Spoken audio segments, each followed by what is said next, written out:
Can't believe how low the water level is.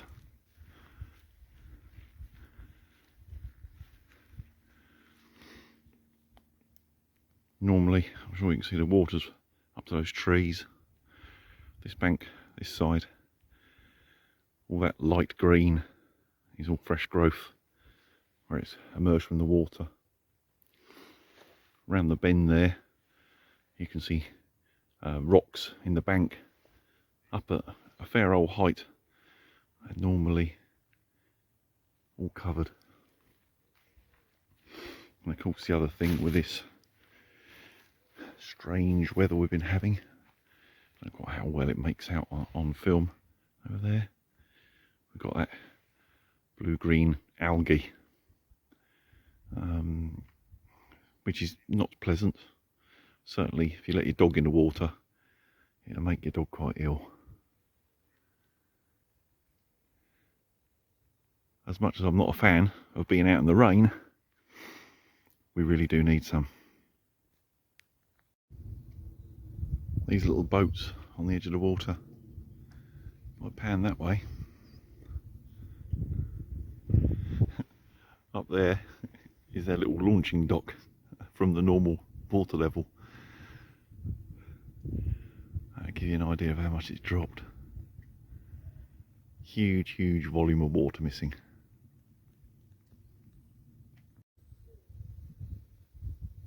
Danger, overflow. I don't think that's going to get much use for a good few months yet. Right, enough looking at water. Let's get back into my natural habitat, shall I say. Let's have a wander in here. I've never thought about camping in here before.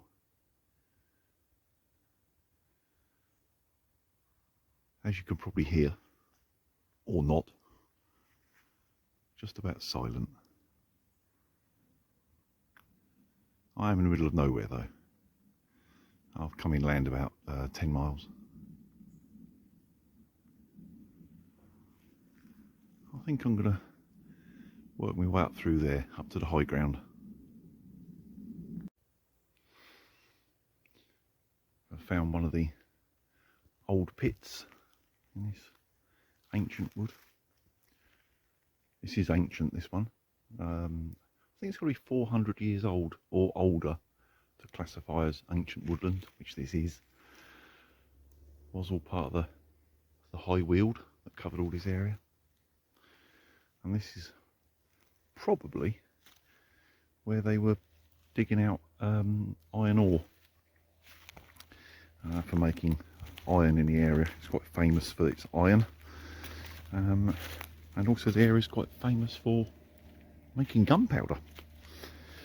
Back in the day, when we were still fighting the Spanish with galleons and the such like. But I suppose from back here you get a better idea.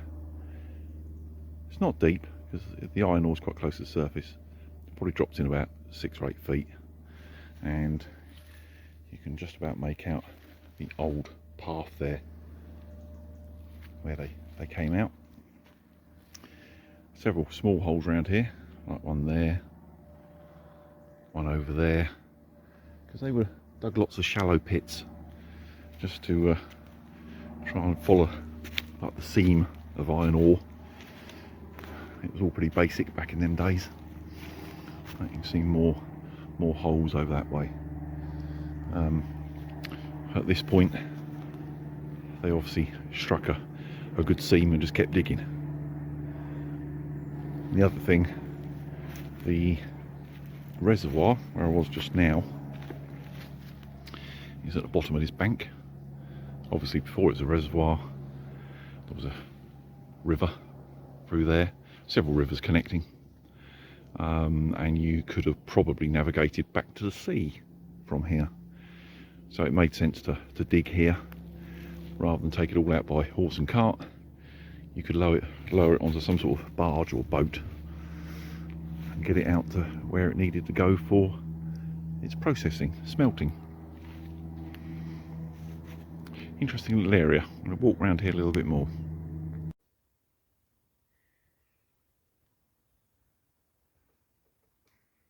Mr. Woodpecker's up there doing his thing. He's a fair way off. I don't know if you could hear him or not. I can. Just come up on the high ground here, where it's fairly flat. No holes. So that's better. I'm assuming, you know, these ancient guys that did the mining and so on, they're not stupid. The iron ore must have been down at a certain depth. Up here it was just too deep, you know, just too much effort. But going that way, the ground tails off, it's quite a bank down to the river. So I'm assuming the iron ore's sort of in layers. So further down the bank, it was closer to the surface. They weren't silly, them guys. Real old technology. If you think the Romans were mining it here, using a Saxon slave labour, of course, what, just about 2,000 years ago. I say it's a very ancient woodland, so there's always been a lot of activity around here. Iron ore, charcoal making, coppicing. Looks like someone's made a bit of a shelter over there. I need to go that way, so I'll have a walk round there. Well, as beautiful and interesting, well, is to me, this area is, I'm going to have to start heading back towards the car. Now, I don't know this woodland at all. It's very big. I've never been here before. So it'll be time to get the compass out. I know I'm roughly parked through there somewhere. I think about half a mile from here, something like that. It's dropped to tell in the woods. I've just been ambling along looking at stuff, and you don't realise quite how far you travel sometimes. But it's over that way somewhere. Right, I need to cross this deep valley. I want to drop down into there. And on that side.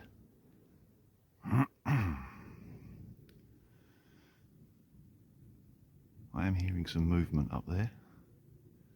I have seen sign of deer. Don't know whether there's many in here or not. I say I've never been. There's a lot of deer tracks down by the water, so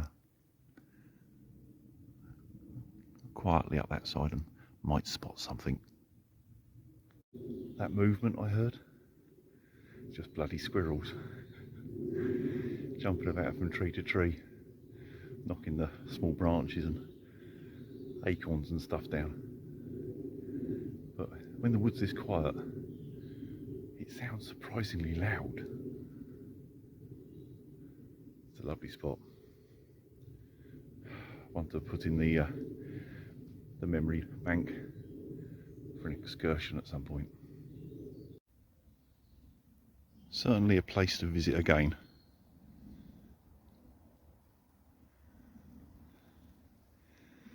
Dead easy access too.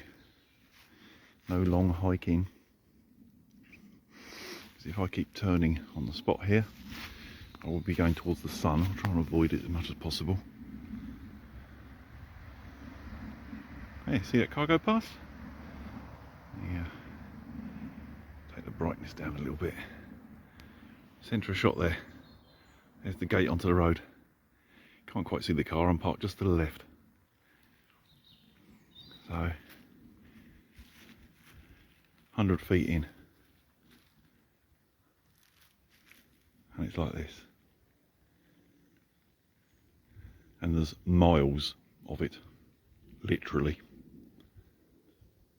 Definitely coming back. There we go, back to the gate. There's the car. The other thing, I don't know whether I can get the angle right. I'll get down here.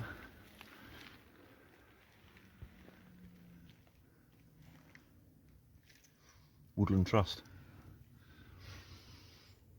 It's public access. No reason you can't be in there. I don't know whether they have any rules about camping. There's certainly no signs about camping. And it's big enough that you're not going to see anyone anyway, to be perfectly honest.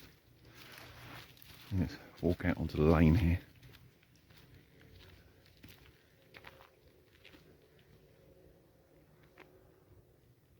The van I saw go past a minute ago. That's the only thing I've heard on this road all while I've been here. Mind you, I did go a fair way, I suppose. But it's so quiet, you'd think you'd hear traffic. Well, I wouldn't be standing in the middle of the road, would I? Well worth visiting. Spotted it on the map last night. They're quite easy to pick these spots out if you know what you're looking for. I can always do a follow-up video of how I find these places if people are interested. Thanks for watching.